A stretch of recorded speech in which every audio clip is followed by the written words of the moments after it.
I still remember the feeling. It wasn't even a big, obvious sign or some scandalous revelation. More like this slow, creeping itch that something was off. Lauren and I had been grinding together for years, building the business from the ground up, late nights, endless talks, the whole 9 yards. She'd been my partner in all of it, and I thought we were on the same page. But lately, it was like she was talking about something different. Sure, she was still present at the meetings and still had that same spark when talking numbers. But her eyes, her mind, they seemed to be somewhere else.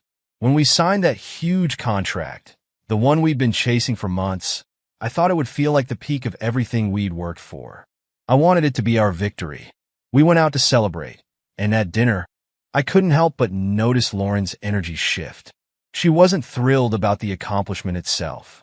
No, she was already talking about where we could take it next, about international expansion and the kind of clients that could open serious doors. She kept saying things like, "We're almost there, Zach. Just think, soon we'll be at the top, where the real players are." There was something odd in her voice, something that wasn't there before. Then we met Harry Weston. The guy was almost too cliché, a self-made millionaire with that smug, I've seen it all smile, the kind of guy who wore his wealth like it was perfume, always lingering a little too close. At first, I thought he was just another investor, someone to back our next move, but from the moment Lauren shook his hand, I could tell she saw him differently. He wasn't just money to her. He was a lifestyle. And damn if she didn't seem instantly taken with him. Harry talked about his trips, about the places he'd been, and all the influential circles he mingled in. I thought it was all fluff, some rich guy showboating, but Lauren soaked it up.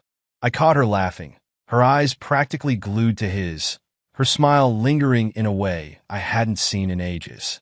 She had this habit of flicking her hair when she was interested. She'd done it with me back when we first started dating. It was a small thing, but there it was on full display for Harry. I shrugged it off at the time, convincing myself it was just professional admiration. I mean, we were looking to expand, right? As the days passed, though, it wasn't just Harry. Lauren started pulling away from me in ways that felt like tiny cuts. She'd be out late, claiming she was meeting with potential investors or discussing strategies. I tried asking her about it, just to gauge where we stood, but every time I mentioned Harry, she'd shut it down, saying it was purely professional. And maybe it was, but there was something cold in her eyes when she said it, like she was defending herself from an accusation that I hadn't even made yet. I noticed the change at the office, too. Julia, my assistant, who'd been with us since the early days, started picking up on Lauren's frequent private meetings, the ones that didn't seem to match up with anything on the calendar. Julia's a sharp one. She has this knack for noticing things, even when she doesn't say anything directly. One day, she dropped a hint, asking if I knew why Lauren was setting up so many off-the-record meetings. She wasn't prying, but I knew what she was getting at. I just didn't want to go there, not yet. Then came the distance at home. Lauren would come back late, sometimes reeking of a new perfume she'd never worn for me. Expensive stuff, too, not the usual brands. She'd mumble something about high-profile clients, about looking the part, but I was beginning to feel like she was getting dressed up for something or someone else. Our talks turned shorter, colder. She'd brush past me, always just busy enough, always having a reason why she couldn't stay or why she couldn't talk. When I'd ask her what was up, she'd say, "You know, this business doesn't run on autopilot, Zach." I almost felt guilty for asking, like I was the one being needy. At one point, I took it to Robert. He'd been my friend for years, someone who knew me before Lauren was even in the picture. He listened quietly, the way he always did, letting me lay it all out, and finally, he looked at me with this serious expression I'll never forget. "Look, Zach," he said, "I'm not saying she's doing anything wrong, but just pay attention. People can get carried away with success. Just don't let your guard down." He didn't have to spell it out. I knew what he was saying, and so did he. Still, he had a point. Lauren could just be caught up in the thrill of it all, right? Maybe she wasn't doing anything underhanded. But even after our talk, that feeling gnawed at me. It was like an itch I couldn't scratch. Every time she left the house, every time she scheduled another meeting, I felt it more and more. I started noticing little things, small shifts in her body language, like the way she'd glance at her phone a bit too often, or the way she'd linger on certain names in conversations. Harry's mostly. And she wasn't the Lauren I knew. She was starting to feel like a stranger in our own house, and I didn't know if it was my imagination or if something had really changed. So, there I was caught in this limbo. Part of me wanted to confront her outright, to grab her phone, check her messages, and get some damn answers. But another part of me, the part that had built this business, this life with her, kept whispering to me, telling me to wait, to watch, to be smart about it. I wasn't ready to act, not yet. But I knew, deep down, that something wasn't right. And once that suspicion sets in, it's impossible to ignore. It was like someone turned a dial, slowly cranking up the volume on everything Lauren did that felt off. She started dressing up more, too much if I'm being honest. Lauren was already beautiful, and I loved that she took care of herself. But suddenly, she was buying all these expensive clothes and new perfumes, the kind I'd never seen her wear before. She'd brush it off when I asked, saying high-profile clients expect a certain look, Zach. The tone she used made it sound like she was explaining something obvious, like I was the one who didn't understand. She was staying later at work, too. Said she was caught up in evening meetings, tied down with reports and new client presentations. But it was every night now, and the excuses got thinner. Sometimes she'd be home by 10, sometimes after midnight. I wanted to believe her. I really did. But there was this nagging feeling I couldn't shake. A part of me hated that I was even having these thoughts about her. But I couldn't ignore it, especially with how fast her wardrobe was transforming.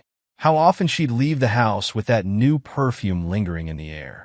Then came the day Julia, my assistant, mentioned that Lauren had left her work laptop open. Julia didn't push me. She just let it sit there. A casual remark dropped like a bomb. I wrestled with myself for a minute, thinking maybe I was overstepping, but in the end, curiosity got the better of me. When I opened the laptop, I saw emails between her and Harry. They weren't exactly scandalous, not on the surface. But there were these strange hints, little phrases here and there that stuck out like a sore thumb. Things about meetings outside of business hours, with vague mentions of where they'd go like the usual spot. It was enough to make my blood boil, but not enough to confront her outright. A few days later, I couldn't take it anymore. I needed to see for myself if I was just imagining things. I knew she had a meeting near one of our usual lunch spots, so I decided to drop by, pretending I was just passing through. And there they were, her and Harry sitting in the far corner, looking way too comfortable. They were laughing, leaning in close. I could see that damn flick of her hair, that way she'd always toss it back when she was interested, when she wanted attention. Lauren saw me first, and her face went through a whole range of emotions, surprise, guilt, then something that looked almost like irritation. She waved me over, forcing a smile as she introduced me to Harry, who had this annoyingly calm look on his face. "Hey, Zach," she said, putting on that practiced, professional tone. "Harry and I were just going over some client strategies." She emphasized client strategies like I'd somehow misunderstood her. I played along, shook Harry's hand, and tried to act natural. But inside, I was seething. There was no reason for her to look that cozy with him. No client strategy required her to laugh that hard at his stupid jokes. I wanted to call her out right there, but I wasn't ready. Not yet. I needed more than just a gut feeling and an awkward lunch meeting to go on. After that encounter, I knew I had to get more insight. Lauren had this close friend, Sarah, someone she trusted with just about everything. I figured Sarah would know if something was up, or at least if Lauren had been saying anything unusual. So, I reached out casual-like, under the pretense of checking in. I hinted around, asking if Lauren seemed any different lately. Sarah hesitated, but finally, she gave me a look that made my stomach drop. "Well, Zach," she said, choosing her words carefully. "Lauren's been talking about wanting more out of life, you know? She said she feels like she's missing out on something, like she needs to live a real life, whatever that means." She paused, her voice quieter now. She's been talking a lot about the people she's been meeting lately, especially people like Harry. She says he understands her ambitions. That was it for me. Sarah didn't say it outright, but she didn't have to. It was clear Lauren was seeing Harry as more than just a business contact. I thanked Sarah, trying to keep my cool, and went home that night with a fire in my gut. It was one thing to suspect, but now I had confirmation from the way Lauren was talking to her friends. She was looking for a life I wasn't part of, a life that Harry, apparently, was all too eager to provide. That night, Lauren came home late again. She was tense, clearly annoyed about something, slamming her bag on the counter before taking off her shoes with more force than necessary. I could see she was itching to start a fight, and sure enough, she didn't waste any time. "Do you even care about my career, Zach?" she snapped, barely looking at me. "I feel like you don't understand what I need to do to succeed. You just want to stay comfortable, but I need more." "More?" I repeated, barely holding back. "What exactly do you need, Lauren? More meetings with Harry? More late nights?" She rolled her eyes, like I was some clueless child. "Oh, don't start with that," she said, exasperated. "It's just business. Not everything is about you, Zach. You think I'm doing all this for fun?" I wanted to scream at her, to demand the truth, but instead, I tried to keep my voice steady. "Are you sure it's all just business? Because it doesn't look that way, Lauren. You're out late every night, spending a fortune on clothes and perfume you didn't used to care about. If it's not about you, then what is it about?" She laughed, a bitter, humorless laugh. "Unbelievable. You really think I'm that shallow? I'm doing this for us, Zach. For our future. Maybe if you actually supported me instead of throwing around baseless accusations, you'd understand that." Our argument escalated, words flying back and forth until she finally stormed off to the bedroom, leaving me alone, seething. I could feel that wall between us, the one that had been building for weeks, maybe months. And after that night, I knew I couldn't trust her words anymore. She'd said everything she needed to say with her actions, with her dismissive tone, with her complete unwillingness to acknowledge the possibility that I might have a reason to worry. As I sat there, I felt like the fool, the guy who'd built a business with his wife, thinking we'd be partners in life and work. But now I could barely recognize her. And as much as I wanted to believe she was just wrapped up in the thrill of our success, deep down, I knew better. This wasn't about business. It was about her, about some need she had that went beyond anything we'd built together. I wasn't ready to call it quits, not yet. But I wasn't going to sit back and watch her tear apart everything we'd built either. I don't know what possessed her to leave her phone on the kitchen counter that night. Maybe she was getting careless, or maybe she just thought I was too naive, too trusting to ever check it. Either way, there it was, buzzing on the counter with that familiar tone, announcing a new message. I'd heard it 1,000 times before, but this time, something in me snapped. I needed to know. I grabbed the phone and glanced at the screen. It was from Harry. The message was short but to the point, saying something about how he enjoyed their last meeting at the hotel and how he was already looking forward to the next one. My hand went cold. Here it was, the confirmation of everything I'd been suspecting but hoping wasn't true. She'd left the phone unlocked, and I scrolled back through their messages, finding more than I wanted to see. Messages about catching up, hints at private dinners, and words I hadn't heard from her in a long time. I wanted to confront her then and there, but I knew it wouldn't be enough. She'd find a way to explain it, to brush it off as networking or some crap about important client relations. No, I needed more, something undeniable, and I knew just the person to help me. The next day, I pulled Julia aside. She'd been my assistant since the early days, and if there was anyone I could trust, it was her. I laid it all out for her, the late nights, the lunches with Harry, the message I'd found. She wasn't surprised. She'd noticed the shift in Lauren's behavior, too. Julia offered to keep an eye on things, subtly monitor Lauren's work activities, and check her email whenever possible. She even noticed that Lauren had been receiving tickets to expensive events, ones I hadn't heard a thing about. With Julia's help, I started piecing together a clearer picture of what was going on. I knew Lauren was careful, but she wasn't as slick as she thought. Her private meetings were becoming a regular occurrence, and the tickets she was receiving? They were for high-end events I'd never heard of, events that Harry seemed to attend as well. It was starting to feel like a sick game, with me on the outside, watching her flaunt this life that had nothing to do with us, with our goals, our work, our future. But it wasn't enough. I needed hard evidence, something undeniable, something that would give me leverage to end this whole charade. That's when I reached out to a private investigator, someone Robert had mentioned once. He didn't ask too many questions, just nodded and took the information I gave him. He started tailing Lauren over the next few weeks, tracking her to high-end restaurants, private parties, and, sure enough, hotel after hotel. Each time, Harry was there, laughing, leaning in, playing the part. When the photos came back, I could feel my stomach twist. There she was, dressed to the nines, looking happier than she had in years, wrapped around a man who wasn't me. They weren't trying to hide it, either. In some of the photos, you could see them holding hands, leaning close, sharing looks that I hadn't seen on her face in well too long. Finally, I had enough.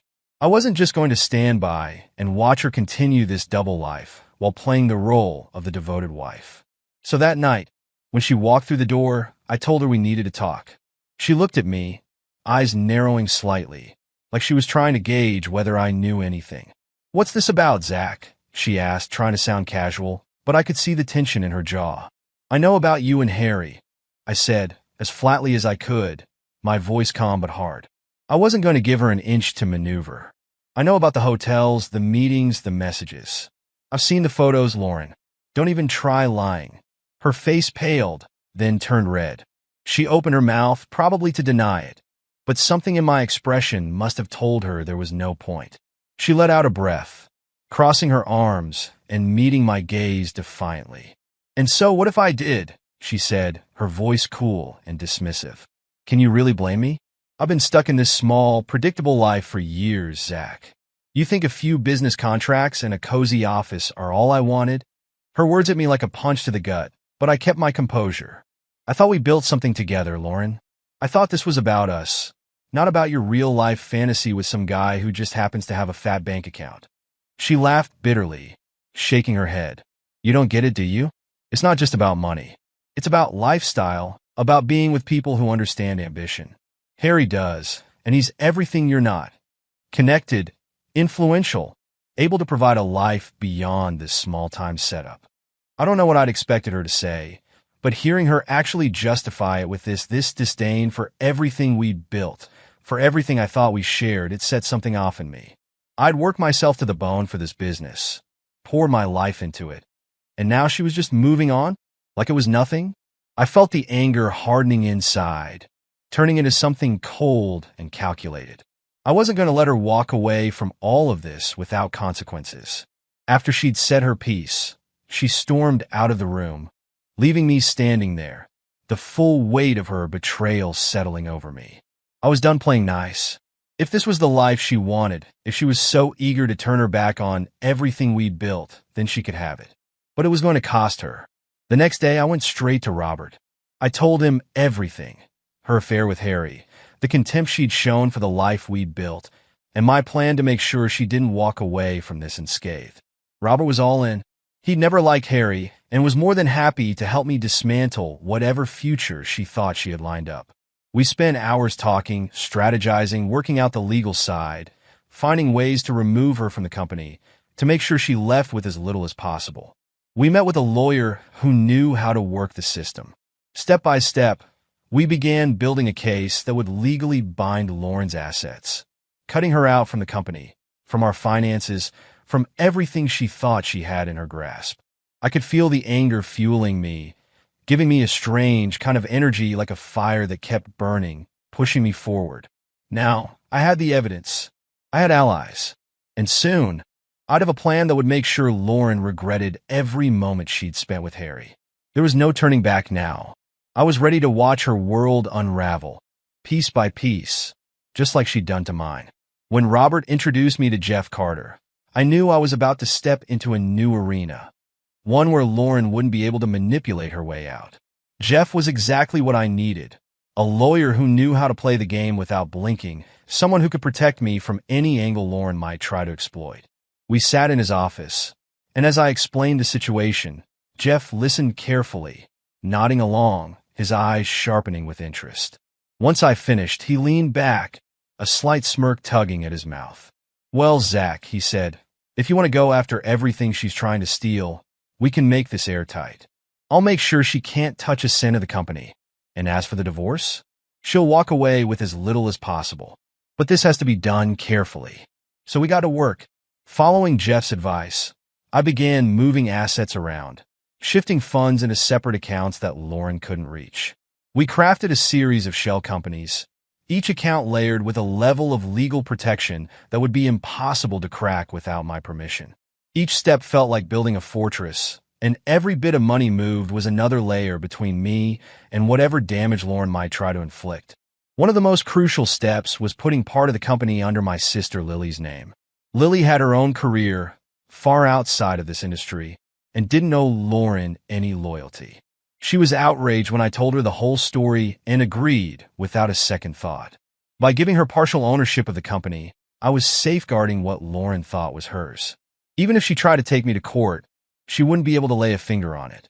The company would be out of her reach. While this was all happening, something else started brewing. My relationship with Eve. Eve had been friends with Lauren for years, but she wasn't blind. She saw what was happening and didn't have an ounce of sympathy left for her so-called friend. She'd always felt overshadowed by Lauren, and now that Lauren had burned every bridge, Eve was more than happy to help. She was invaluable, providing me with insights I never would have had. She knew the real Lauren, the person behind the facade, and each time she shared some piece of information, she helped me see the depths of Lauren's betrayal more clearly. As our plan unfolded, Eve and I started spending more time together, and somewhere along the way, our connection took on a life of its own. It wasn't something we planned, but it felt inevitable, like we'd been drawn together by everything Lauren had done. Eve wanted justice, and so did I, but with her, it was more than that. She was loyal in a way Lauren never had been. And as the lines between ally and something more began to blur, I realized how much I valued having her by my side. And if I'm honest, seeing Lauren's closest friend stand beside me, ready to expose her, was a kind of revenge in itself. The next big move was the investors. Together with Robert and Eve, I organized a meeting with the most influential people backing our company. They were loyal, but had seen the unsettling shift Lauren's relationship with Harry had created. We called them in, acting as if it were a regular quarterly check-in, just a routine discussion about the company's future. But when they arrived, I presented them with everything Lauren and Harry had been doing. I showed them the documents, the records of extravagant expenses, the tickets to events neither Robert nor I had approved. The investors sat there, stunned, watching as I went through every cent Lauren and Harry had drained for their own private escapades. I could see the disgust on their faces, the disbelief as they realized how far Lauren had gone. By the end of the meeting, any loyalty they might have had to her was gone. They backed me fully, signing off on measures to ensure that I maintained control of the company, that no future business decisions made by Lauren or Harry could affect the direction of our work. With the company secured, I set my sights on Harry. The guy had his fingers in plenty of pies, investing in other ventures, always angling for the next big thing. He liked to present himself as a big deal, someone everyone wanted to work with. But after what he'd done, I was more than happy to watch that reputation unravel. I started reaching out to his business partners, quietly slipping them information about his behavior, how he'd misused funds, manipulated resources for personal gain. The backlash was almost immediate. One by one, companies began pulling out of deals, distancing themselves from his brand. It didn't take long for word to get around that Harry wasn't someone to be trusted. I heard through the grapevine that he was trying to salvage his reputation, scrambling to keep his clients on board. It was satisfying, knowing that he'd have to face the consequences of the empire he thought he'd built. Lauren, meanwhile, was oblivious to all of this. She was still under the delusion that her affair was a private, personal matter, that I'd sit back and let her walk away unscathed. She had no idea I'd moved most of the company out of her reach, or that her closest friend was now my ally. She didn't see the walls closing in on her, the damage already taking place behind the scenes. And with each step of the plan, I felt the weight of her betrayal lifting, replaced by a sense of control, of purpose. By the time we reached the final stage, I had everything I needed. The assets were secured, the investors were on my side, and Harry's reputation was in shambles. Lauren and Harry thought they were untouchable, that they could live out their fantasy without consequence. But they'd miscalculated, blinded by their own egos. The big day had finally arrived. Everything had been meticulously set up. The invitations, the agenda, the catering. It looked like a typical business meeting, maybe a bit more formal, but nothing that would raise suspicion. Lauren and Harry were both in attendance, unsuspecting, believing they were there to showcase another new phase in the company's growth. I watched them laugh and chat with clients, completely oblivious to the fact that this grand presentation was about to shatter everything they'd worked to build behind my back. When everyone was settled, I took the stage, the familiar faces of our investors, partners, and clients looking back at me. I started off as I normally would, a practice speech about our company values, about our mission to grow with integrity and build lasting relationships. But soon my tone changed. I saw a few people exchange glances as my words sharpened, becoming pointed. Unfortunately, integrity isn't something everyone in this room has upheld, I said, scanning the audience as I felt the tension rising. I could see the confusion beginning to spread, Lauren glancing around nervously, wondering where this was going. I let the pause linger before continuing. Recently, I've come across some disturbing revelations about betrayal within our team, I said, my gaze finally landing on Lauren. I saw her eyes widen, a flicker of realization hitting her. Next to her, Harry shifted uncomfortably, his smug confidence beginning to drain away. I clicked a button on my remote, and a screen behind me lit up with financial statements and bank records, all highlighting the money funnel from the company into business expenses that had nothing to do with business. I watched their expressions, the shock and horror growing as the room took in the details.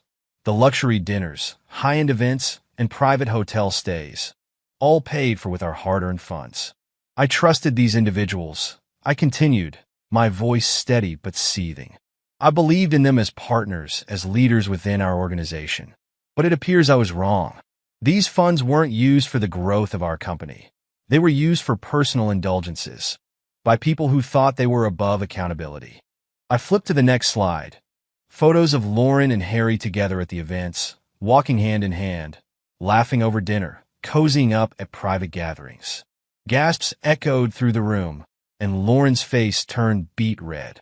I watched her eyes dart to the exits, as if she could somehow disappear, make this whole thing go away.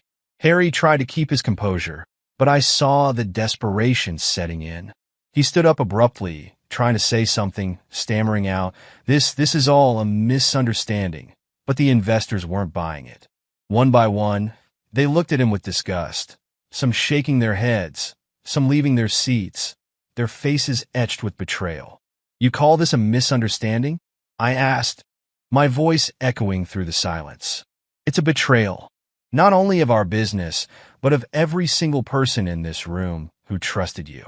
More evidence rolled on the screen, a damning sequence of screenshots, messages exchanged between them detailing their plans, jokes about living the good life. I watched Lauren's expression crumble as each message was exposed, her perfect facade cracking with every line that appeared. The room erupted in chaos. People were muttering, some were leaving, and others were glaring daggers at Lauren and Harry. I watched Lauren's eyes dart to Harry, but he wasn't looking at her. He was staring straight ahead, mouth clenched, his face an odd shade of white. He tried one last time to salvage the situation, standing up and saying, Look, this was all exaggerated. We didn't do anything illegal. But no one was listening. Investors were walking out, shaking their heads. I watched as Harry finally gave up, grabbing his coat and making a beeline for the exit without even glancing at Lauren. He'd abandoned her the moment things went south, effectively ending their so-called partnership and leaving her to face the wreckage alone. Lauren, still in shock, tried to save face, stammering something about a miscommunication and work-related outings. But the crowd wasn't buying it. Her voice faltered, and the helpless look in her eyes betrayed just how deeply this was sinking in. For the first time, she saw the fallout of her actions, and it was a brutal, public unraveling. Once the room had quieted down, I took the mic one last time. Effective immediately, I said, Lauren and Harry are no longer associated with this company. With the support of our legal team and the approval of our investors, they will be removed from any involvement in our operations. Robert stood beside me, his face set with quiet satisfaction. We had ensured that Lauren wouldn't just lose her position here. She would be left with nothing. Everything she'd worked for, all the schemes she'd planned with Harry, were in ruins. By the time the meeting ended, Lauren was left standing alone, The last traces of her confident, scheming self completely shattered. She looked around, desperate for a lifeline, but every friendly face had turned away. In that moment, she realized she had lost it all. Her reputation, her career, the company, and any hope of salvaging the dream she'd traded me in for. I watched her walk out of the building, shoulders slumped, looking as defeated as she'd made me feel all those months ago. The weeks following that meeting were a whirlwind. With the public humiliation fresh in everyone's minds, the next step was clear. I filed for divorce, and with Jeff's legal expertise, we made sure it was airtight. Everything we'd planned, the assets shifted to my sister Lily's name, the company funds carefully moved into accounts Lauren couldn't touch, made it a clean and decisive process. She had no claim to anything we'd built. I'd safeguarded it all, right down to the last dollar. Lauren didn't fight it, at least not publicly. By the time the papers were signed, her life was already spiraling. The affair had left her with debts she and Harry had racked up during their little fantasy. She counted on being able to pull funds from the company to cover them. But with everything locked down, those expenses were now solely her responsibility. Jeff handled every detail, ensuring that not a single asset could slip through, leaving her stranded. After the scandal, people in our circle began to distance themselves from her. Sarah, once her closest friend, turned her back on Lauren, realizing just how deep the betrayal had gone. Former colleagues stopped taking her calls. She became a liability, a mark of shame among people who once respected her. I started hearing whispers through the grapevine about how desperate she was, how her reputation had been utterly shattered. Nobody was willing to risk their own standing by associating with her. Eve, on the other hand, became a cornerstone in my life. After all the deceit and betrayal, her loyalty was a breath of fresh air. Our connection grew, evolving into something deep and steady. She stood beside me, not just as a romantic partner, but as someone I could trust, someone who had proven her loyalty in ways I hadn't thought possible. She became involved in the business, offering advice, helping me strategize, and eventually suggesting we invest together in a new venture. She had a sharp mind, and her ideas brought energy back into the work I thought I'd lost interest in. With the backing of Robert and a few loyal former partners, I launched a new business. We focused on innovative financial consulting, adapting to changes in the market and filling gaps that others had overlooked. The response was beyond what I'd expected. Clients who respected my ethics and business savvy flocked to us, and within months, we were gaining momentum, far exceeding what I'd ever hoped for. The best part? This time, I didn't have to worry about hidden agendas or trust issues. Meanwhile, Harry's downfall was swift and brutal. Word spread quickly about his involvement in the scandal, about the unethical practices he'd engaged in to maintain the lifestyle he thought he deserved. As partners and investors deserted him, he struggled to keep afloat. He was forced to sell assets, liquidate holdings, and eventually, he faded out of the business world entirely. For a man who had built his life on appearances, losing his standing was a fate worse than losing money. And then there was Lauren. With debts piling up and her reputation in ruins, she struggled to find any stable footing. She'd once been respected, seen as a powerful woman in her field, but now she was left with nothing but low-level jobs that barely covered her bills. The field she'd once dominated now saw her as a liability, and any hope she had of rebuilding her career were crushed under the weight of her choices. She'd risked everything for that brief taste of luxury with Harry, and now she was paying the price, starting from scratch, just like the rest of us when we first began. Only this time, she had no allies left. As for me, the future had never felt so open. I was free, finally unburdened by the weight of deception and betrayal. My relationship with Eve flourished in ways I hadn't expected. She wasn't just my partner.